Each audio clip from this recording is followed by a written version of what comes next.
Bạn nghĩ rằng mình không thể vượt qua ư?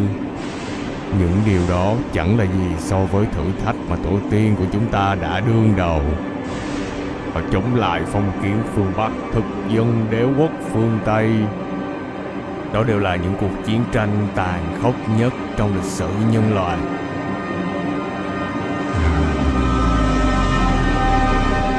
Không kẻ thù nào có thể đánh bại được họ, không khó khăn nào có thể cản bước được họ. Chúng ta là dân tộc duy nhất đánh bại mọi cường quốc xâm lược khi chúng đang hùng mạnh, từ Nguyên Mông cho tới thực dân Pháp, đế quốc Mỹ. Cha ông ta đã chiến đấu trong điều kiện vô cùng khắc nghiệt. Họ chiến đấu với tất cả những gì họ có, với lòng tự hào dân tộc mãnh liệt.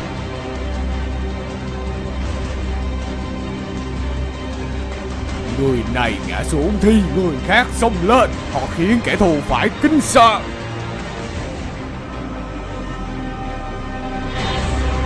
Chúng ta là hậu duệ của Tiền Ngô Vương Ngô Quyền, Hưng Đạo Vương Trần Quốc Tuấn, Bắc Bình Vương Quang Trung Nguyễn Huệ, Chủ tịch Hồ Chí Minh vĩ đại.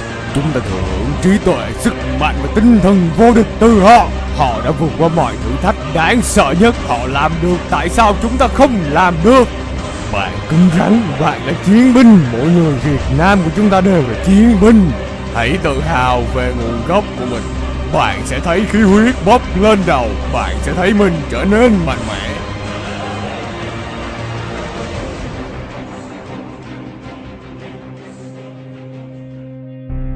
Có thể bạn đã nghe câu này: nếu ngày mai là ngày cuối cùng để sống, bạn sẽ làm gì? Câu trả lời có thể là: nếu ngày mai là ngày cuối cùng, tôi sẽ yêu thương nhiều hơn. Nếu ngày mai là ngày cuối cùng, tôi sẽ nỗ lực nhiều hơn. Vấn đề là ở chỗ nếu như. Đã là nếu như thì bạn sẽ chẳng bao giờ hành động. Có lẽ nó chỉ là bạn thấy xao xuyến một chút mà thôi. Hãy nghĩ rằng ngày mai tôi sẽ chết. Làm sao bạn biết được ngày mai bạn còn sống? Không phải tôi trù ẻo bạn, nhưng đây là sự thật. Ngày mai bạn ra đường có một chiếc xe, bùm, bạn rời khỏi cõi đời này. Và bạn rời khỏi cõi đời này khi chưa kịp bắt tay và thực hiện ước mơ. Đó là điều đáng tiếc. Trong cuốn sách viết về samurai có một câu như thế này: đạo của người samurai là sự tuyệt vọng. 10 người cũng không thể giết được một người như thế. Tuyệt vọng không phải là ngồi khóc than chờ chết. Khi một chiến binh rơi vào đường cùng, anh ta sẽ chiến đấu điên cuồng để sống còn. Những người chiến binh như thế là bất khả chiến bại. Nếu bạn có thể đặt mình vào hoàn cảnh sống còn đó, bạn sẽ nỗ lực điên cuồng chẳng kém để đạt được mục tiêu của mình. Mỗi khi bạn rơi vào trì hoãn, cám dỗ, hãy nói với bản thân: ngày mai tôi sẽ chết, vậy nên hôm nay tôi phải hoàn thành những gì tôi phải hoàn thành. Tôi phải tiến thêm một bước nữa trên con đường chinh phục ước mơ. Đằng nào thì chúng ta cũng phải chết. Trước khi chết hãy thực hiện ước mơ. Hãy cảm nhận hơi thở cái chết ngay sau gáy của bạn. Hãy bật chế độ sống còn lên. Bạn sẽ không bao giờ phải hối hận.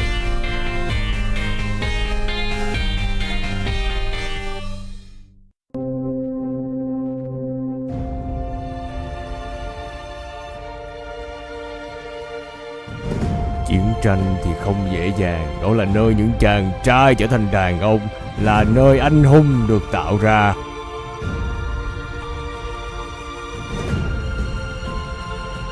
Những thứ dễ dàng sẽ không bao giờ tạo ra một thành tựu nào đáng kể. Nó sẽ biến bạn thành nai thành thỏ. Còn những thứ khó khăn sẽ biến bạn thành chiến binh. Khi bạn chỉ làm những thứ dễ dàng, bạn đang tạo ra cơ hội cho người khác giành lấy vị trí mà đáng lẽ ra là của bạn. Đáng lẽ cái ghế trong đại học y dược là của bạn. Đáng lẽ ra vinh quang là của bạn. Cho dù bạn có thừa nhận hay không thì game là một thứ dễ dàng. Những người tạo ra nó đang càng ngày càng trở nên giàu có bằng cách giúp bạn giết thời gian quý báu của mình. Nếu bạn vẫn cứ thích làm những thứ dễ dàng, hãy cứ làm đi, vì nền kinh tế này cần bạn. Nền kinh tế này cần những người chơi game nạp tiền cho các nhà phát hành game. sẽ có rất nhiều người ủng hộ bạn. Bớt đi một con người nỗ lực, bớt được một sự cạnh tranh.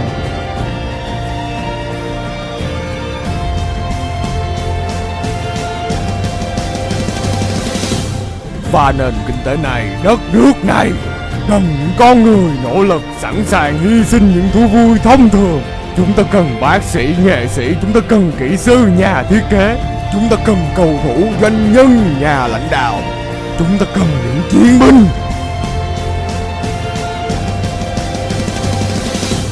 Nếu bạn chọn con đường gian nan, con đường của những chiến binh, hãy cứ để cho người khác vui chơi, để họ thiêu đốt thời gian trong thế giới ảo. Còn bạn hãy nỗ lực 1000% để biến ước mơ của mình thành sự thật. Hãy làm sư tử, đừng làm nai. Làm thợ săn, đừng làm con mồi. Bạn không có quyền lười biếng, bởi vì bạn biết mình không đẹp, bởi vì bạn biết mình không giàu. Bạn biết gia đình của bạn bị người ta xem thường. Chẳng lẽ bạn để mãi như thế sao?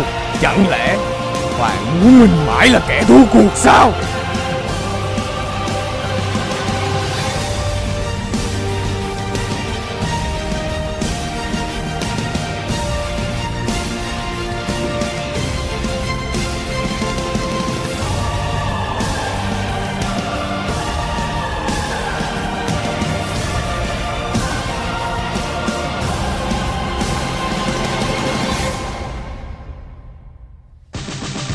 Không phủ nhận những tác động tích cực của game.